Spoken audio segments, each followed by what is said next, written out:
just crossed the border from Vermont into New Hampshire. This journey begins at mile 1,755 of the Appalachian Trail, Hanover, New Hampshire, my last town before the beginning of the end of my thru-hike. After a night in town and lots of good food, I headed out. I saw a bear in the woods as soon as I left town. Southern New Hampshire had pine forests, lush green meadows, and views of taller mountains to come. I also started to see why the state is notorious for steep climbs. Steps and rebar are built into rock faces to help you climb up.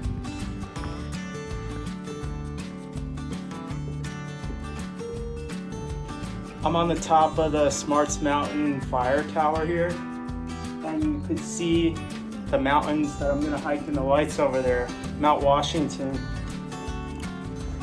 I have less than a mile left on the day. It will have been about 21 miles. It was a long day.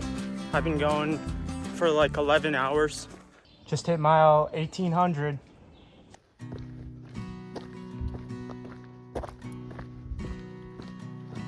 The White Mountains began with Mount Moosilauke. One of my favorite parts of the Whites was emerging above the tree line. The summits were fully exposed and had incredible views. Sometimes going down was harder than going up. The descent off Moosilauke was a quad burner.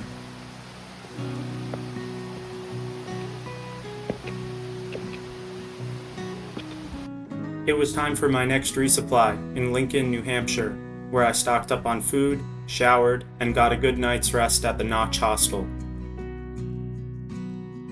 The climbing got real in New Hampshire. It would all be steep, slick, and rocky for the rest of my hike. I'd often wake up and dread all of the climbs and descents that I'd have to do that day. Some days I counted down the miles. My effort was always rewarded in Mother Nature's currency. Stunning views and moments of peace and solitude reminded me of why I was out there. Franconia Ridge is one of New Hampshire's gems. There's a 4-mile stretch completely above treeline as you traverse Mount Lincoln and Mount Lafayette. Climbs above treeline could be deceptively hard. I was always so enthralled with my surroundings that any perceived difficulty melted away. I am on top of Mount Garfield right now. The clouds cleared up a bit. You can see right over my shoulder Mount Lafayette and Lincoln, and all the Whites out there. And over that way is South Twin, where I'll be heading tomorrow. I did my first work for stay at Galehead Hut. The Appalachian Mountain Club allows thru-hikers to help the hut's crew with a simple cleaning task. In exchange, I got leftovers from the warm meal that the crew cooked for paying guests, and to sleep under a roof.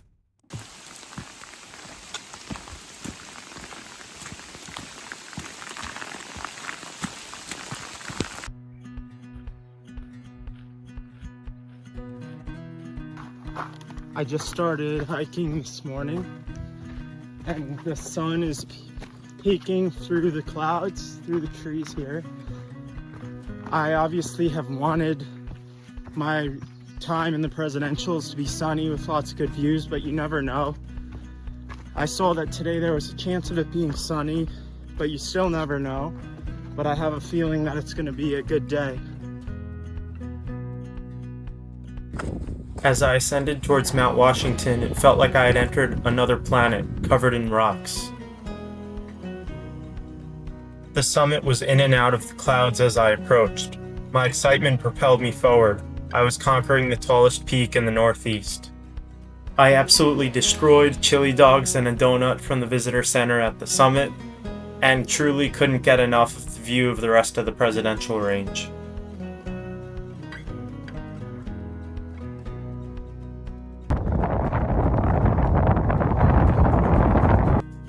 I resupplied at the Walmart in Gorham and ate so much food at an all-you-can-eat Chinese buffet before heading back out to the trail. I'm at the summit of Wildcat Mountain. There's a ski gondola over there, but it's kind of in the clouds. And this was unlocked, so I'm gonna sleep in here tonight, which is pretty nice. I get a roof over my head and get out of the rain out there. The terrain got seriously steep and technical around Wildcat. I learned to smile through the suffering. The terrain was the hardest that I had ever encountered. I forced myself to be patient and found myself having fun with the rock scrambling. I felt satisfied as my time in the Whites came to a close. I signed up for exactly this, to traverse rugged, daunting mountains, and I was crushing it. I'm on top of Mount Moriah right now, which is my last 4,000 footer in New Hampshire. And you can see the mountains in Maine over behind me out there. I also felt grateful. I got to take months away from regular life to hike the AT for fun. I was blessed with a strong body. The AT felt hard, but it was all voluntary suffering. I could have stopped at any point, but I kept pressing on to become tougher so that I could respond to future challenges in my life, which I won't have the privilege of choosing. New Hampshire is steep right down to the last mountain. Just going straight up this mountain. There are absolutely no switchbacks. New Hampshire threw one last obstacle at me. This vertical rock face was so steep that I had to hoist myself up it with rope. Having 45 pounds on my back really threw my center of gravity off too.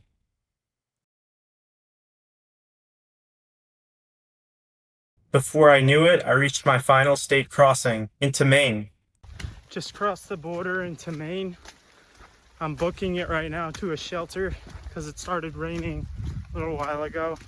I slipped and fell for like the 50th time in New Hampshire just before when it started raining on a steep descent after not falling once on my entire hike, basically up until New Hampshire. So the state had to get me one more time.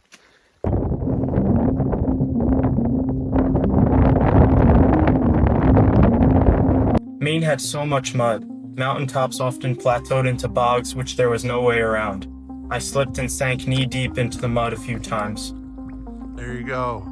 Double stuffed toast, John and Jared. Mahoosic Notch is known as the hardest mile on the AT. You have to climb over, under, and through boulders and crevices.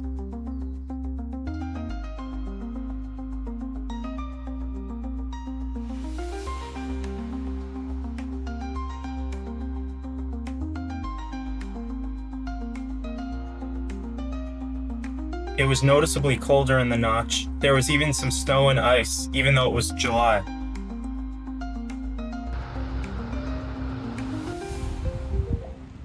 I'm taking a well-earned 0 today in Bethel, Maine. Currently walking on, they have a little bike path here to get across town, going to do some errands, stop in the outfitter, a grocery store, and get some good food today. From Grafton Notch, I headed up aptly named Bald Plate Mountain. Blazes were painted on rock as the trail meandered across granite slabs.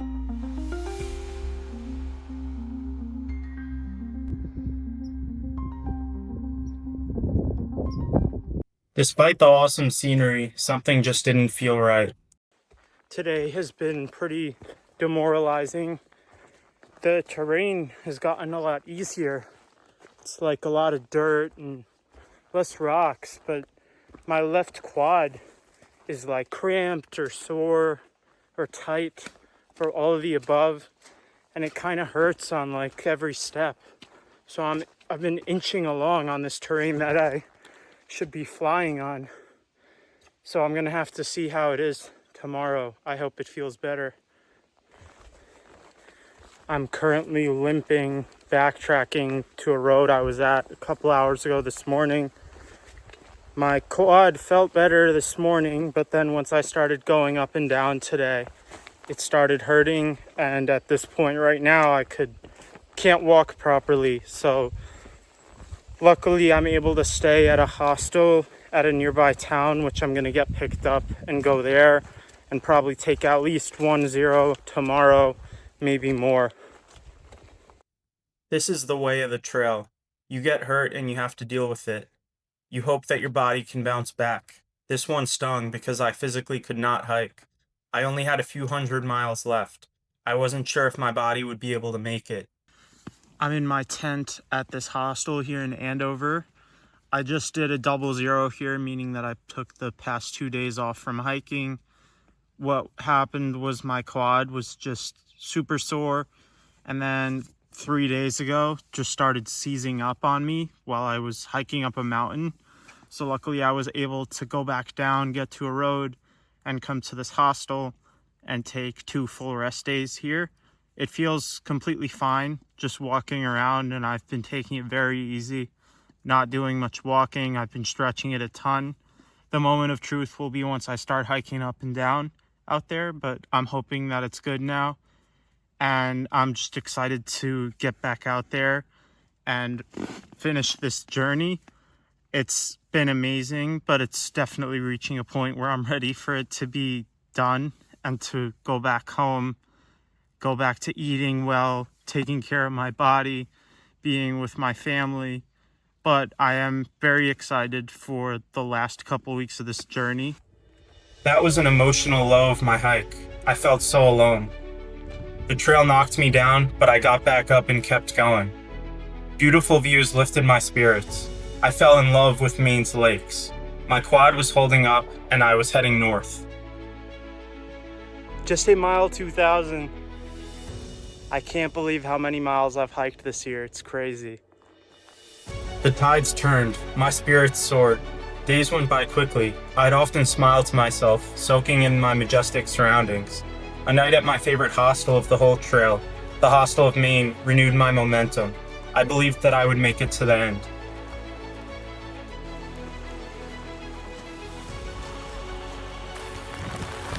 I'm almost at the top of Bigelow Mountain. It's crazy. It just started raining sideways and it's super windy. It's pretty sketchy up here, so I'm going to try to get over and get out of here. That was probably the sketchiest moment of my thru-hike. It went from cloudy to torrential downpour in seconds. It added to the adventure.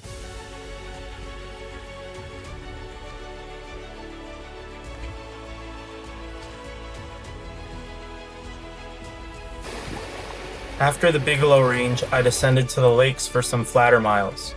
I liked taking breaks on the lake shores. The gentle sound of the waves hitting stones was relaxing.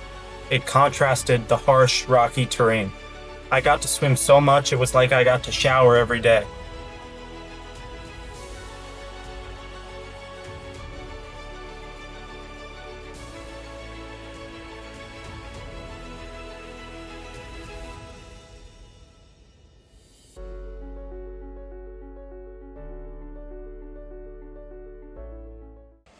I got a delicious breakfast at Harrison's Pierce Pond Sporting Camp, which was just steps off the trail.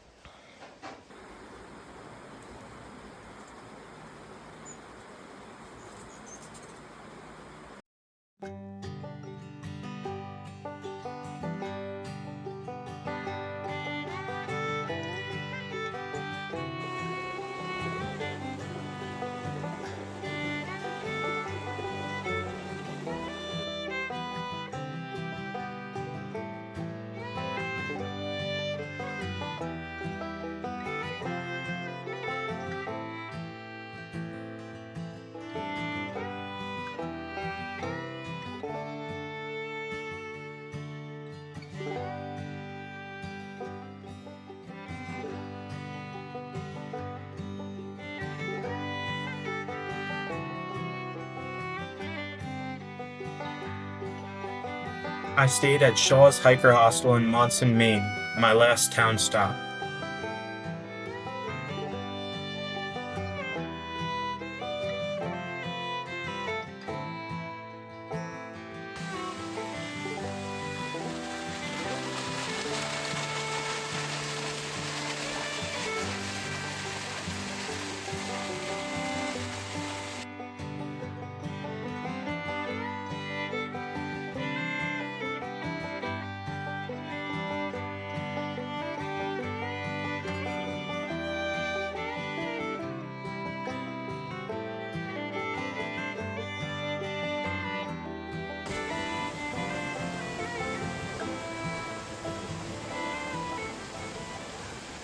I'm on top of White Cap Mountain, and this is my first really good view of Katahdin.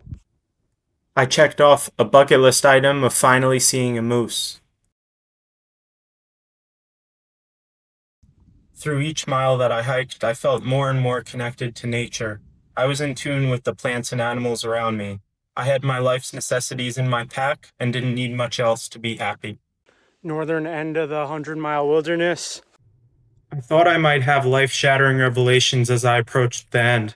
My hike mainly just reaffirmed the person who I am and want to be, no different than the person who stood on top of Springer Mountain in Georgia 4.5 months ago, just a wiser version of myself seasoned through obstacles. After struggling socially in the past, this was a confidence boost and taught me to be content with the person who I am. I became comfortable letting my heart run wild in the mountains, a path which led to lots of solitude. Just entered Baxter State Park.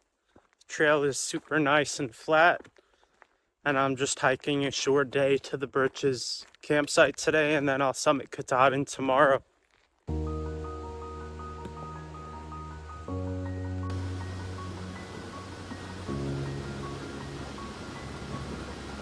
Good morning. Just left the Birches campsite, and I am beginning my final ascent.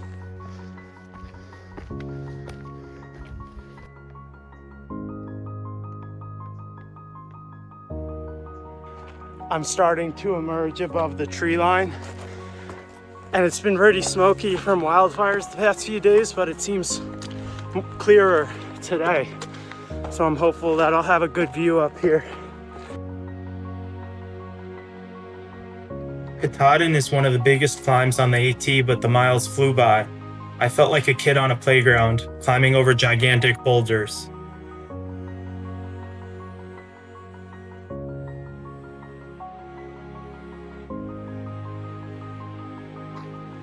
What a view.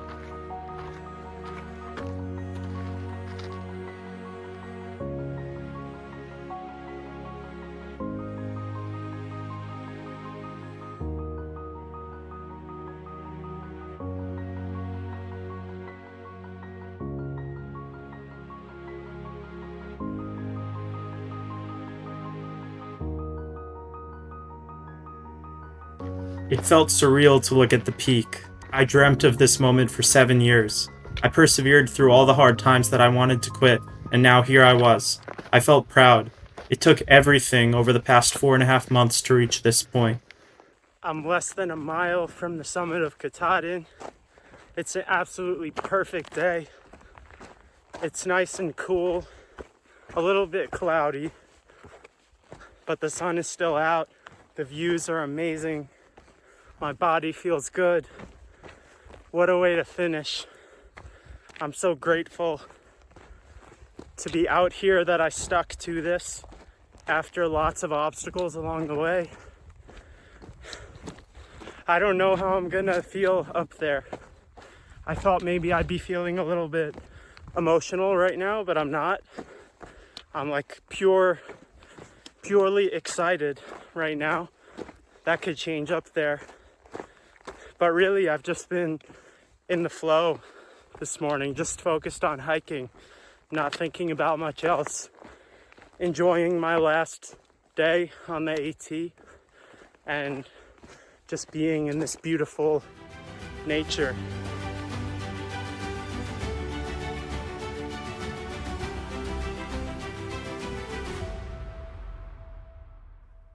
Summiting Katahdin was one of the best moments of my life. No matter how lofty they seem at first, I proved to myself that my dreams are within reach. With this under my belt, I'll achieve everything that I set my mind to. As excited as I was to finish, I've missed the trail ever since. A part of me will always be out there on the Appalachian Trail. I'll be back.